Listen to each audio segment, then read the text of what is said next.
Hello and welcome along to the Edie Extra podcast channel, the place to be for discussions about sustainability leadership with sustainability leaders. This channel is brought to you by Edie, the UK's biggest and longest standing business media brand that specialises in environmental sustainability. You're listening to the voice of Edie's content editor, Sarah George, and today's episode is all about how sustainability is taking shape in the UK's commercial real estate market. So most developers, investors and occupiers are now agreed on the direction of travel and are sharing top-line ambitions.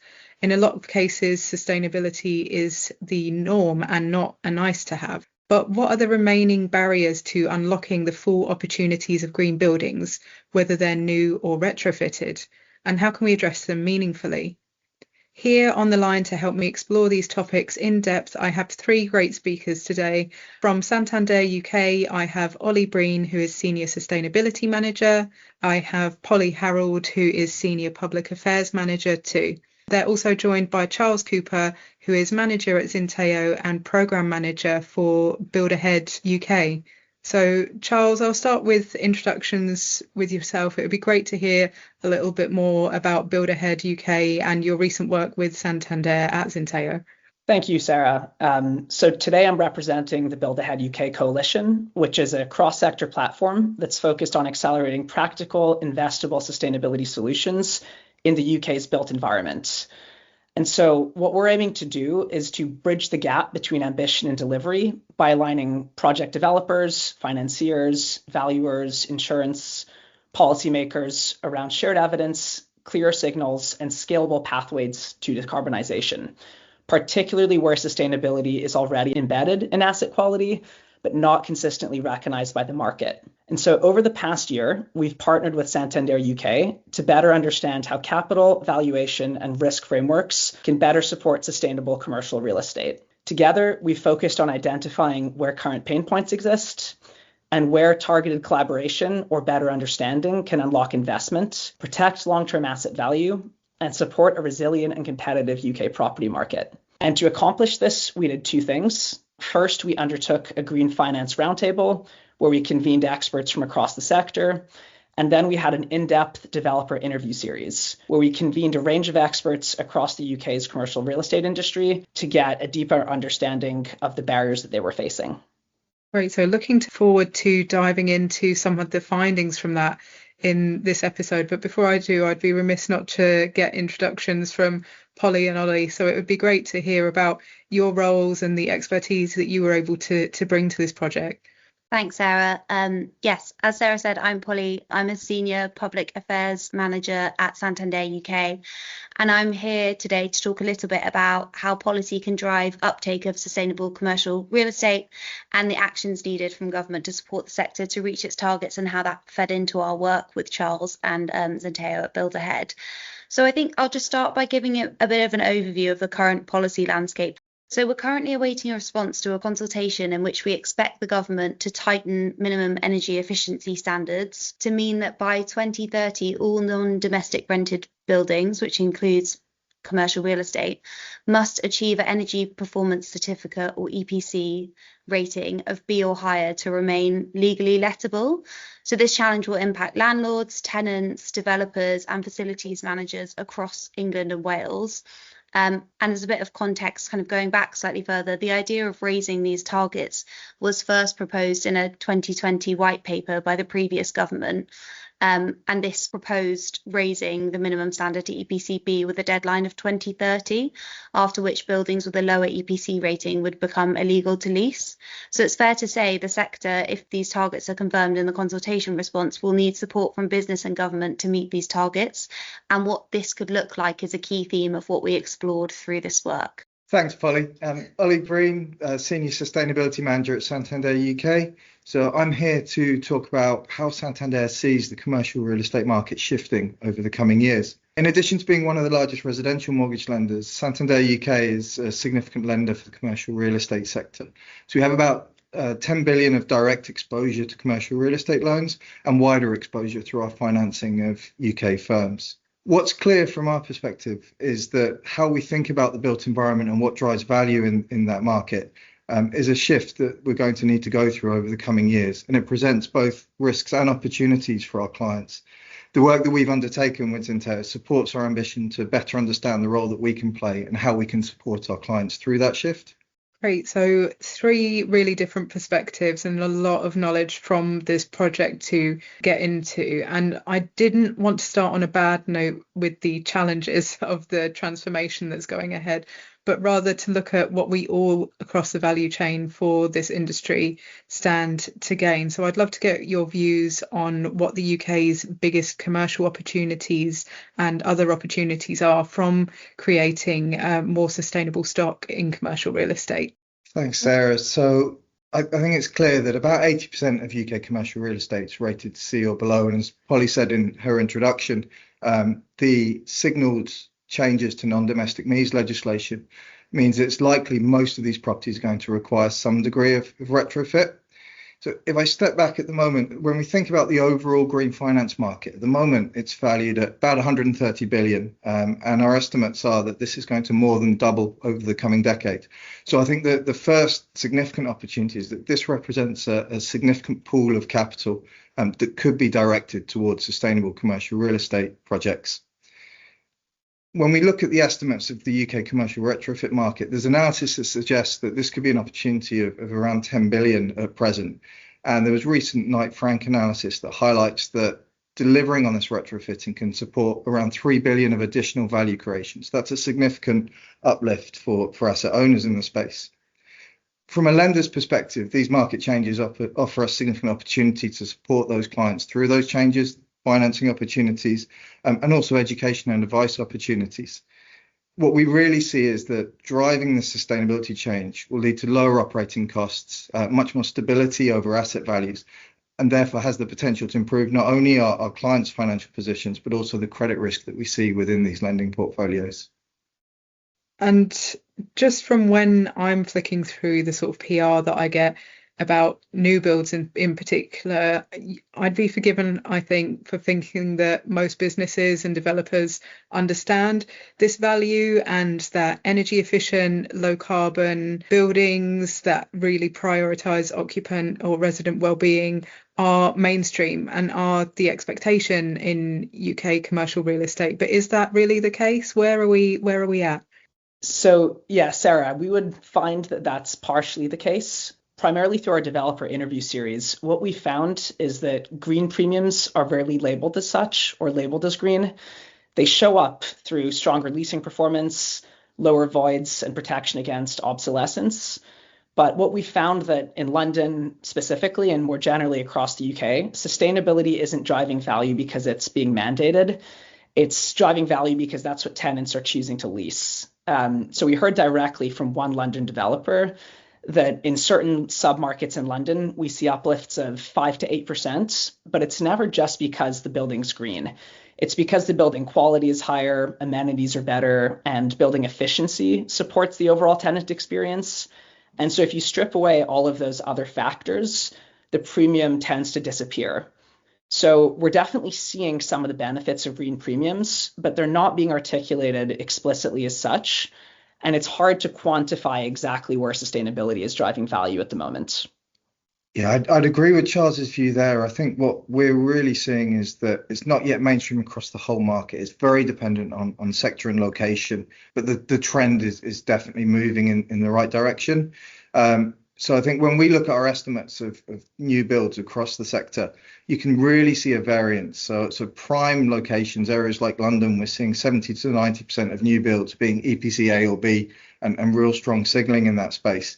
But when we look at secondary locations, we're seeing there's still a significant driver by value rather than by efficiency. And that's shown in the new build stats. So there, the percentage of new builds that are A or B drops to somewhere between 50 and 70%. So we are really seeing a differentiation in the market. What we are seeing in our larger clients reach those sort of areas is that energy efficiency and low carbon systems are becoming part of their kind of standard operating and investment strategies, driven, like Charles says, by both that regulatory push, but also that occupier and capital provider demand signals. I think if I touch very briefly as well on the health and well-being element, we are seeing increasing adoption of standards like Fit Well and Well, and we're seeing that certainly in some areas of the market, landlords and property managers are seeing occupant well-being as a way to differentiate and a way to add additional value and drive demand to their assets. Got it. And Polly, I wanted to come on to the policy piece here, because it's clear that tenant demand is driving positive change really rapidly in some places, but something we see regularly at Edie, whether that's in the built environment or in another sector, is that not everyone is going to move voluntarily. Some people really do wait for policy or regulation to start moving. And you've mentioned one major change to policy on the horizon, but are you getting a feel from the market that change is coming because of that sort of regulatory push as well? So yeah, I think you're right that policy will drive change, and lots of people will be waiting for that policy, mainly for certainty on taking what are, quite large scale actions. But I think the issue is whether the policy targets in place are realistic. So the Climate Change Committee, which advises the UK government on how to reach its 2050 net zero target, recently published the 7th carbon budget and argued that commercial and public real estate emissions need to fall by 87% by 2040 compared with 2023. And CBRE analysis revealed that if historic trends continue, around 60% of commercial stock could fail to comply by the deadline. So we are seeing a gap in kind of what's realistic, and whether the regulation will drive change won't, necessarily impact whether it's viable for a business. So I think it is really important that for driving change through policy, it's not just done through regulation and through targets, but it's a creating or a blending of carrots and sticks, which could look at things like grant funding to complement regulation or other public finance levers. And I think that's what will truly drive change, that kind of slightly more holistic policy picture than just pure regulation and targets. That makes sense. And I'm presuming that would change more of the approaches in what you've said, like secondary markets. It seems like things are already quite self-fulfilling in urban hubs like London, but maybe that smaller businesses in secondary markets are still very much waiting for things about cost and policy. Would that be fair to say? Yeah, I think it's fair to say that cost is kind of the key barrier that we see in the secondary market. So anything that can be done in terms of kind of policy or regulation to combat that will drive change, as well as the regulation and the targets. Got it. And obviously for developers and tenants, upfront costs and operating costs are going to be front of mind. But I wanted to come back to something that you mentioned earlier, Charles, which is about those sometimes hidden concerns about insurance and valuation. So from your work and what you've seen, what has been the role of the insurance and valuation sector in accelerating the transition, or have they actually been a bit of a blocker? Yeah, so I would say that they've played both roles at different points in time and for different components of the built environment. So of course, understandably, valuers have to remain evidence-led and backwards looking, which means that it's often difficult to materialize all of those sustainability benefits beyond EPCs. And insurers, I think, then can often reinforce that sense of conservatism because they rely heavily on precedent, even when there's strong external data. So for example, if something hasn't happened outside of the UK market, it's difficult to realize that from an insurance perspective. Perhaps as a tangible example of this, after the terrible tragedy that took place in Grenfell, the UK and particularly the Greater London Authority took a very cautious approach to building risk. And understandably so, right? A lot of this was for good reason. But this did lead to an increased cautiousness in the insurance market. And in the absence of clear UK-specific data, anything that was perceived as combustible was treated as high risk. So right when engineered timber construction became increasingly sustainably sourced and increasingly considered a key component of sustainable building, This new technology was caught up in the sort of post-Grenfell regulatory trap of not being considered a safe building material. And this wasn't due to any new evidence around timber. It was driven by uncertainty, legal exposure, and a system that relies heavily on UK data specifically. If we look outside the UK market in Scandinavia, in the US, the Netherlands, Sweden, you're getting 20 plus story timber buildings that are being built. But because of this sort of regulatory misgiving within the UK, we're not able to pursue those sort of sustainable construction materials. And so to overcome this, fire risk from an insurance perspective should be assessed on whole building performance. So taking in design, encapsulation, sprinklers, and drawing more formally on data outside of the UK context, which can help us make more sustainable buildings without increasing any sort of risk profile. So having clearer guidance and collaboration between regulators, insurers, developers, and financiers can help create repeatable, sustainable building models that aren't currently as feasible based on the current regulatory insurance and valuation landscape. And I think just to add to what Charles has shared there, I think the other implication we're seeing of some of these valuation and insurance practices is that there's increasing asymmetries of information that exist within the industry. So what we're seeing is that there's not necessarily perfect knowledge across all areas of the value chain, which is leading to gaps in how people take action at various areas. And I think what we're also seeing from a valuation perspective is a split between the larger values, small values. I think we're seeing knowledge gaps in terms of how confident, particularly in the smaller end of the sector, they are at being qualified to represent some of these developing changes practices within valuations. And I think certainly from a bank's perspective, what we're seeing is this contributes towards, even where intent is strong across the industry to move, it becomes very hard to deploy capital to some of these solutions because valuations and insurability are key areas in how banks are able to make something investable or lendable. Got it. And something else that I found really interesting from this research on the financing of green projects, so whether they're new builds or whether they're retrofit, is that most of the money is not coming through like a green finance mechanism necessarily. It's coming either through traditional lending or through a really broad green financing framework, like a green bond framework that could apply to all manner of things that aren't to do with buildings. So with that in mind, Olly, perhaps this is one for you. I wanted to understand what financiers can better do to reward and support green building developers and retrofitters. Thanks, Sarah. It's a really interesting area. And what we're seeing at the moment is those clients that are accessing green finance, the real driver from their perspective is often not financial. It's that green finance label demonstrates their commitment to their own targets. It also demonstrates to potentially the tenants they're trying to attract, the role that they're playing in that market and pointing their activity towards sustainability.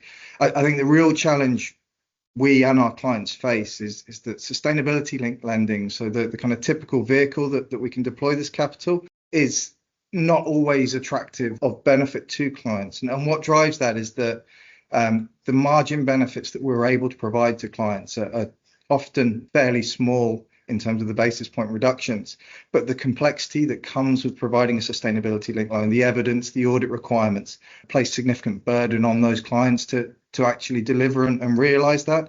And it's a real area of focus at the moment in terms of how we can deploy incentivized capital to drive this activity. I think what we're also seeing is that there's a difference between the sort of clients we're talking to. So when we look at large landlords, REITs, they are executing this as part of their own wider sustainability strategy, and potentially finance and access to particularly green finance is not a barrier there. I think the real challenge we're seeing is in that mid-corporate and SME sector where there are split incentives. And what we're seeing is that there's not necessarily always substantial benefit to the asset owner, but there would be to the tenant. And it's a real challenge in terms of how we bring the benefits to these two parties together so that we can drive the action that we'd like to see. So based on everything we've discussed so far, there really is emerging this need for everyone to really align on the same page, speak each other's language, collaborate a bit more, and also just have more clarity on the direction of travel. And a lot of that could come from policy. And Polly, you've touched a bit on what has already been confirmed and how that might take shape, but it'd be great to hear a little bit more about what's on your green policy wish list this year for a more sustainable commercial real estate industry. Yeah, of course. I mean, I think, as you said, Sarah, the big one is clarity on minimum energy efficiency standards. We are not that far away from 2030. And for a lot of commercial buildings, reaching EPCB is a huge undertaking. So I think that would be my number one, if a little obvious. I think taking a step back as well, we do a lot of thinking about how we can support small and medium-sized businesses more generally to think about sustainability. Is something we do in our corporate and commercial bank, and part of that is accessing sustainable real estate. So I think I'll just draw on some kind of interesting, more general thoughts about how we can support SMEs. We've done polling with SMEs in the past to look at how they feel about their transition to net zero, and only 30% of businesses that we surveyed feel supported currently by government to transition to net zero. And this drops to 8% when we look specifically at sole traders. And this lack of support has led to a lack of awareness among SMEs about the steps they need to take to become more sustainable, including around sustainable real estate and access to kind of thinking about their offices and the buildings that they occupy. And also a lack of awareness about what government support is available to help them make changes. So in terms of kind of a policy wish list, I'll steal from the SMEs we surveyed, but we asked SMEs what support they would like from government.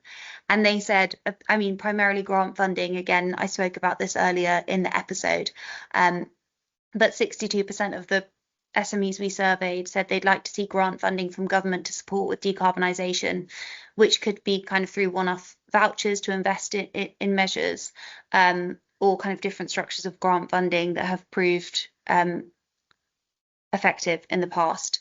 And then they also talked about awareness raising. So sustainability workshops and climate hubs were selected by SMEs as key government interventions to raise awareness of what can be done to reduce emissions. And then finally, policy certainty in general, not just looking at kind of the long-term needs, but SME decision makers attribute the most responsibility for ensuring businesses align their portfolios to net zero to the government. So general kind of long-term policy certainty and a holistic package, I think, will really move the dial in this space. Yeah, I mean, there's lots to sort of wait for from government this year about across the board. So whether that's to do with manufacturing or skills or the circular economy, there's a lot that we will be keeping an eye out for. So that all makes complete sense.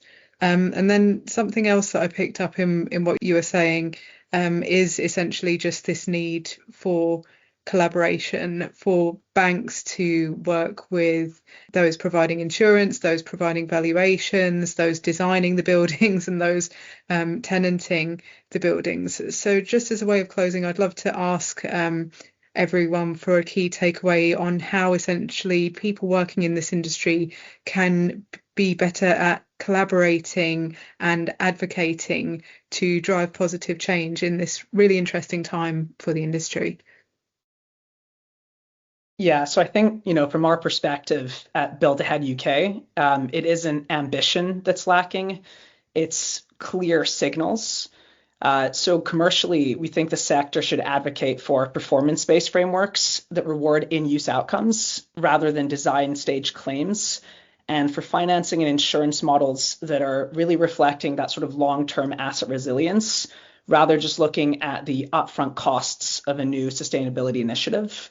And then from a policy perspective, what we heard time and time again was that policies are most effective when they're consistent and they can help de-risk new sustainable initiatives when markets alone can't move fast enough. So I think overall, treating sustainability as a shared market transition that all of these different players are undertaking together, rather than a series of isolated initiatives, is critical, because this alignment can then speed up capital deployment, and this can then tap into existing demand and increase sustainability uptake. I think from my side, if we're talking about kind of collaboration and advocacy for positive change. One of the kind of most game-changing things that I think I've done in my role over the last year is really working with the city and local councils in the areas that we occupy. So we've done some really interesting work with Milton Keynes City Council. And I think taking that kind of holistic place-based approach to decarbonisation and sustainability has really moved the dial. So we've supported them with their sustainability strategy, with looking at how they'll transition to net zero, how they'll kind of move the city forward in that approach. Kind of bringing together lots of different stakeholders from across the ecosystem has, for me, proved kind of a real game changer in this space. So I think looking at place-based approaches and local councils as anchors of change is a really important one in this space. Yes, I agree with everything Charles and Polly have said there, so I won't reiterate those. I think just to add to those, I think it's that cross-value chain collaboration that is key. And I'd just highlight that I think the discussion needs to focus and be grounded in what are the financial realities for those businesses rather than just kind of carbon and climate. I also think that there's a real benefit in making sure the discussion is holistic and not just focused on building efficiency, but also bringing in emerging elements like resilience, the shifting regulatory environment that we sit in, but also how we're seeing the market adapt to what are drivers of asset values and rental values going forwards. Because I think to drive real business value for that's how the discussion would be most valuably framed. So I think bringing together all those market actors, from banks and insurers through to asset owners, managers, tenants, the real value is understanding what are the barriers and opportunities each participant has, and I guess how we can support and unlock those barriers between us to drive that stable, lower risk and more efficient built environment. It is, as you say, this is a real period of rapid change and quick maturation in this market. So there's lots to digest on that in the report, and lots to look ahead to in 2026. So excited to see where that goes and to read more on that. But for this particular episode of Edie Extra, we are almost out of time. So thank you so much to all three of our speakers, Olly, Polly and Charles. And massive thank you as well to Santander UK for partnering with us on this episode. Thank you all so much. Thanks so much. Thanks for having me. Thanks. Thank you.